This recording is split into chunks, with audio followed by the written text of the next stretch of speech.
Hi friends, ఎగిరే ట్యాక్సీలు మీరు వినేది కరెక్టే. రానున్న 2-3 ఏళ్లలో మన దేశంలో ఎగిరే ట్యాక్సీలు రాబోతున్నాయి. అది కూడా తక్కువ ఖర్చుతో. మీరు ఎప్పుడైనా ఇలా అనుకున్నారా? హైదరాబాద్ నుండి నిజామాబాద్ వెళ్ళడానికి జస్ట్ అరగంటలో మనం ప్రయాణించవచ్చు. ఎప్పుడైనా అనుకున్నారా 250 కిలోమీటర్ల దూరాన్ని కేవలం గంటలో ప్రయాణించవచ్చని? సో ఇవన్నీ నిజం చేస్తూ మన ప్రపంచంలో ఉన్నటువంటి కొన్ని ముఖ్యమైనటువంటి ఎయిర్ ట్యాక్సీ సంస్థలు పనిచేస్తున్నాయి. సో మొన్న జూన్లో అమెరికాలో కూడా ఇలాంటిదే ఒక సంఘటన జరిగింది. సో ఇది టెక్నాలజీలో ఇది ఒక రకమైనటువంటి అద్భుత ఆవిష్కరణగా మనం చెప్పొచ్చు. CX300 అని చెప్పే ఒక ఫ్లయింగ్ ట్యాక్సీ సో మన సక్సెస్ఫుల్గా మరి పనిచేయడం జరిగింది. సో అదేవిధంగా మన దేశంలో కూడా 2 సంస్థలు పనిచేస్తున్నాయి. సో 2026 కల్లా ప్రజలకు ఆ సేవల్ని అందించే విధంగా తగిన ప్రయత్నాలు మొదలుపెట్టాయి. సో ఇలాంటి ప్రతి ఇన్ఫర్మేషన్ వీడియోస్ కానీ ఇలాంటి ఇంట్రెస్టింగ్ విషయాలు కానీ మీకోసం నేను తీసుకొచ్చే ప్రయత్నం చేస్తాను. సో మరిన్ని వీడియోల కోసం మన ఛానల్ని సబ్స్క్రైబ్ చేసుకొని మాకు సపోర్ట్ చేయండి. ఇక టాపిక్లోకి వెళ్తే ఎగిరే ట్యాక్సీలు. ఫ్రెండ్స్, ఒకసారి మీరు గమనించండి. అలియా CX300 అని చెప్పేసి ఒక ఎయిర్ ట్యాక్సీ ఉంటుంది. ఈ ఎయిర్ ట్యాక్సీ కేవలం 130 కిలోమీటర్ దూరాన్ని 35 నిమిషాల దూరంలో ప్రయాణించింది. సో మన దేశంలో కూడా 2 సంస్థలు పనిచేస్తున్నాయి.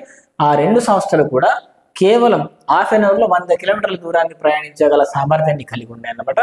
ఇది కూడా తక్కువ అంటే తక్కువ కాస్ట్కి. సో ఇప్పుడు నిజామాబాద్ నుంచి హైదరాబాద్కి ఒక 150 కిలోమీటర్లు ఉంటుంది. సో ఈ 150 కిలోమీటర్ల ప్రయాణాన్ని మరి ఒక ఏసీ బస్సులో లగ్జరీ బస్సులో కనుక వెళ్తే సుమారు 1500 వరకు మనకు టికెట్లు ఉండే అవకాశం ఉంటుంది. అదే ఎయిర్ ట్యాక్సీలో సో 2000 to 2500 వరకు ఉండే అవకాశం ఉంటుంది. సో ఈ తక్కువ కాస్ట్తో హైదరాబాద్ తక్కువ సమయంలో, అదే బస్సులో అయితే నిజామాబాద్ నుంచి హైదరాబాద్ వెళ్ళడానికి 5 గంటలు, లేదంటే లగ్జరీ బస్కి 4.5 hours టైం పడుతుంది. అది హాఫ్ అన్ అవర్లో వెళ్ళడం అంటే అంత ఆషామాషి వ్యవహారం కాదు. అది కూడా కేవలం 2-3 వేల రూపాయలతో. సో ఇలాంటి టెక్నాలజీ రాబోతుంది అనమాట.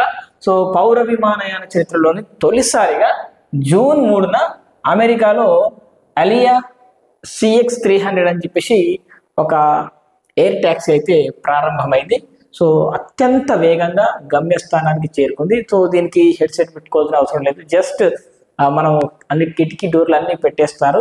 సో మనం నార్మల్గా మాట్లాడుకున్నట్టే మాట్లాడుకోవచ్చు. దీని యొక్క స్పెషాలిటీ ఏంటంటే సౌండ్ రాదు, తక్కువ శబ్దం, అసలు ఎలాంటి సౌండ్ పొల్యూషన్ ఉండదు. సో ఈ విధంగా ఒక డ్రైవరు 5 ప్రయాణికులు ప్రయాణించే విధంగా మరి 6 ప్రయాణించేటువంటి అద్భుతమైన ట్యాక్సీలు రాబోతున్నాయి.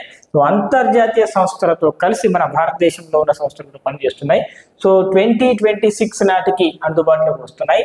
సో మరి తయారీకి 2 కంపెనీలను ఎంపిక చేసినటువంటి DGCA, అలాగే 2000 నుంచి 3000 వరకు ఎయిర్ ట్యాక్సీ ఛార్జ్, తక్కువ ఛార్జ్ ఎలక్ట్రిక్ వెహికల్ ఇది. సో కొంచెం ఛార్జింగ్ పెడితే 700 రూపాయల కరెంటుతో మరి సుమారు 150 కిలోమీటర్లు ప్రయాణించేటువంటి అవకాశం అయితే ఉంటుంది. సో అది కూడా ఫాస్ట్గా. సో ఇంత స్పీడ్గా మరి ఎక్కడ ఉండదు. ఒక సర్వే ప్రకారం బెంగళూరులో సుమారు చాలామంది ఉద్యోగులంట వాళ్ళ యొక్క పని వేళలకి చాలా అంటే చాలా మరి 7 లక్షల గంటల సమయం మరి వృధా అయిపోయిందట. సో అంత లేట్గా మరి ఆఫీస్కి వస్తున్నారట. ఎందుకంటే ఇప్పుడు మనకు హైదరాబాద్లో కావచ్చు, బెంగళూరులో కావచ్చు, కొన్ని ముఖ్యమైన నగరాల్లో మనకు విపరీతమైన రద్దీ కనిపిస్తుంది. సో ఆ ట్రాఫిక్లో ఇరుక్కుపోయి ఎంతో పనిని వేస్ట్ అయిపోతుంది. అట్లా 7 లక్షల గంటల సమయాన్ని వృధా చేసుకున్నారట. సో 7 లక్షల గంటల సమయం అంటే కొన్ని కోట్లు, కొన్ని 1000 కోట్ల నష్టం.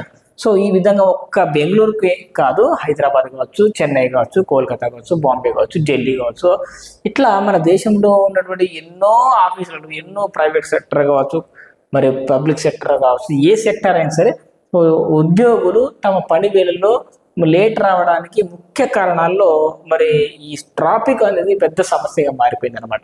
సో ఈ చిక్కులన్నీ, అది కూడా స్పీడ్గా వెళ్ళాలా, తొందరగా వెళ్ళాలా, తక్కువ ఖర్చుతో వెళ్ళాలి. ఇప్పుడు హైదరాబాద్ లాంటి ప్రాంతాల్లో మనకు తక్కువ ట్యాక్సీ ఉంటుంది. సుమారు ఒక ప్రాంతం నుంచి ఇంకో ప్రాంతానికి వెళ్ళడానికి ఒక 1000 రూపాయలు 1500 అవుతుంది. అదే ట్యాక్సీలో పెడితే 10 నిమిషాలు, గంటలు వెళ్ళేది 10-15 నిమిషాలు పోవచ్చు, స్పీడ్గా పోవచ్చు. అది కూడా ఒక మన ట్యాక్సీ కంటే మహా కొంచెం ఎక్కువ అన్నట్టు. ట్యాక్సీకి 1500 అంటే దీనికి 2000 2000 అట్లుంటారు అనమాట. సో తక్కువ కాస్ట్తో కొంచెం సంపాదన ఉండి మేము ఎర్న్ చేయగలుగుతున్నాము, మంచిగా సంపాదిస్తున్నాం కాబట్టి మేము ఎఫర్ట్ చేయగలుగుతాం అనుకుంటే అలాంటి వాళ్ళు పర్సనల్గా వెహికల్ కొనుక్కొని కూడా వాళ్ళు ఉపయోగించుకునే సందర్భాలు ఉంటాయి. ఫ్యూచర్లో 2026 కదా 2030 వరకు మన దేశంలో ఎయిర్ ట్యాక్సీలు ఎగరబోతున్నాయి. సామాన్యులు సైతం మరి దీంట్లో ప్రయాణించగలుగుతారు. అంతేకాదు పల్లెటూర్లకు వెళ్తాయి, పల్లెటూరు నుంచి కూడా సిటీలకు, సిటీ నుంచి పల్లెటూర్లకు కూడా.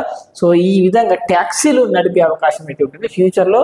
సో డెఫినెట్గా ఇది జరగబోతుంది. దీనివల్ల మనకు వాయు కాలుష్యం ఉండదు, శబ్ద కాలుష్యం ఉండదు, ఎలాంటి డిస్టర్బెన్స్ ఉండదు. జస్ట్ కరెంట్ ఛార్జింగ్ పెట్టుకోవాలా, 700 రూపాయల ఛార్జింగ్తో హైదరాబాద్ పోవచ్చు, మళ్ళీ 700 రూపాయల ఛార్జింగ్తో మళ్ళీ నిజామాబాద్ రావచ్చు. సో ఇట్లా అన్ని రకాల ప్రాంతాల్లో ఇప్పుడు కరీంనగర్లో కావచ్చు, వరంగల్లో కావచ్చు, ఇట్లా ఇవే కాకుండా మారుమూల పల్లెటూర్లలో కూడా ఇప్పుడు 40-50 లక్షలు ఖర్చు పెట్టగల స్తోమత ఉన్న వాళ్ళు కూడా ఇప్పుడు కార్లే ఉన్నాయి. కొన్ని కాస్ట్లీ కార్స్ కూడా సుమారు 30 లక్షలు 40 లక్షల వరకు ఉన్నాయి కదా. సో అలాంటి ఆ మాత్రం అమౌంట్ పెట్టగలుగుతాం అనుకున్న వాళ్ళు సో ఊరికి ఒకరు తీసుకోవచ్చు. సో చాలా డబ్బు ఉన్న వాళ్ళు సో తీసుకుంటారు. సో కొంతమంది 2-3 వేలు ఇప్పుడు ఈ రోజుల్లో మినిమం ఖర్చు పెట్టగలుగుతాము మేము, మాకు ఆఫీసే ఇంపార్టెంట్, కొంత డబ్బులు పోయినా పర్లేదు అనుకున్న వాళ్ళు ప్రతి ఒక్కరు దీన్ని యూజ్ చేసుకోవచ్చు. 100 కిలోమీటర్ల జర్నీ కూడా హాఫ్ అన్ అవర్లో వెళ్ళి తిరిగి రావచ్చు. ఆఫీస్కి ఇంటి నుంచి పల్లెటూరుల నుంచి కూడా సిటీకి వెళ్ళి రావచ్చు. ఇట్లాంటి ప్రయోగాలు జరుగుతున్నాయి. సో భవిష్యత్తులో ఇవన్నీ సాధ్యం అవుతున్నాయి అన్నమాట. ఇక మన దేశంలో ఉన్నటువంటి ఆ 2 సంస్థలు ఏంటో ఒకసారి చూసుకుంటే DGCA రికార్డుల ప్రకారం మన దేశంలో ఎయిర్ ట్యాక్సీల తయారీ కోసం 2 సంస్థలు పనిచేస్తున్నాయి. ఫస్ట్ ఒకటి ఏంటంటే ఈ ప్లేన్ అనేటువంటిది చెన్నైకి చెందిన యూబీఫ్లై టెక్నాలజీస్ అనే సంస్థ లేదా ఈ ప్లేన్ అనే కంపెనీ IIT మద్రాస్ ప్రాణం పోసుకున్న ఈ కంపెనీకి ఎయిర్ ట్యాక్సీ, కార్గో ట్యాక్సీల తయారీలో పనిచేస్తుంది.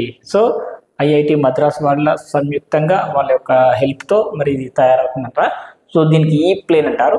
సో ఇంకోటి నల్వా ఏరో అని చెప్పేసి ఇంకో కంపెనీ ఉంది. సో చండీగఢ్కి చెందినటువంటి నల్వా ఏరో ఇది కనీసం 5 ప్రయాణించే విధంగా అట్లీస్ట్ 5 మెంబర్స్ విత్ డ్రైవర్ కూర్చుండేటట్టు ప్రశాంతంగా మాట్లాడుకుంటూ బ్రహ్మాండంగా వెళ్ళిపోవచ్చు. సో ఎలాంటి వాతావరణంలోనైనా ఇబ్బంది లేకుండా ప్రశాంతంగా ఎక్కడైనా మనం ల్యాండ్ అవ్వచ్చు. దీనికి ఏ పెద్ద రన్వే ఉండాల్సిన అవసరం లేదు, ఎక్కడి నుంచైనా టేకప్ అవ్వగలదు, ల్యాండింగ్ అవ్వగలదు. సో ఇలాంటి ఎయిర్ ట్యాక్సీలు మన దేశంలో రాబోతున్నాయి. వీటి వల్ల లాభాలు ఏంటంటే ఫస్ట్ ఆఫ్ ఆల్ ఏంటంటే రోడ్ల మీద ట్రాఫిక్ సమస్యలు చెక్ పెట్టవచ్చు. దాంతోపాటు కాలుష్య ఉద్గారాలు కూడా విడుదల చేసే కొన్ని కెమికల్స్ ఉంటాయి కదా, వాటిని కూడా తగ్గించవచ్చు. అంటే కాలుష్యం కూడా ఉండదు. నెక్స్ట్ ఏంటంటే ప్రయాణికులకు గమ్యస్థానాలకు ఫాస్ట్గా తీసుకుపోవచ్చు, వేగంగా తీసుకుపోవచ్చు, తక్కువ కాస్ట్కి. మరి లక్షల కిరాయిలు ఏముండవు. సో మినిమం ఛార్జెస్తో ఇప్పుడు బస్కి వెళ్తే కొన్ని లగ్జరీ బస్కి వెళ్తే 2000 ఉండాల్సిన టికెట్ ఇక్కడ 3000 ఉంటుంది. సో మినిమం ఆ మాత్రం పెట్టుకోగలుగుతాం అనుకునే వాళ్ళు డెఫినెట్గా ఈ ఎయిర్ ట్యాక్సీని మరి తీసుకోవటం జరుగుతుంది. సో దీన్ని బట్టి భవిష్యత్తులో మామూలు ఈ బైకులు, ఈ కార్లు ఏ విధంగా అయితే ట్యాక్సీలు నడుపుతున్నారో అదేవిధంగా ఈ ఎయిర్ ట్యాక్సీలు కూడా రాబోతున్నాయి. సో హైదరాబాద్ లాంటి మహానగరాల్లో ఈ ఇబ్బంది లేకుండా ఉంటుంది, ఈ ట్రాఫిక్ సమస్య లేకుండా ప్రశాంతంగా ఉంటుంది. సగానికి సగం జనాలు వీటిని ఉపయోగించే అవకాశం అయితే ఉంటుంది. సో ఎలాంటి ప్రమాదాలు జరగకుండా మరి వీటిని తయారు చేయడం జరుగుతుంది. సో ఈ వీడియో ఎలా అనిపించింది అనేది కామెంట్లో తెలియజేయండి. సో ఇలాంటి మరిన్ని వీడియోస్ కోసం మన ఛానల్ సబ్స్క్రైబ్ చేసుకోండి. Thanks for watching. బాయ్.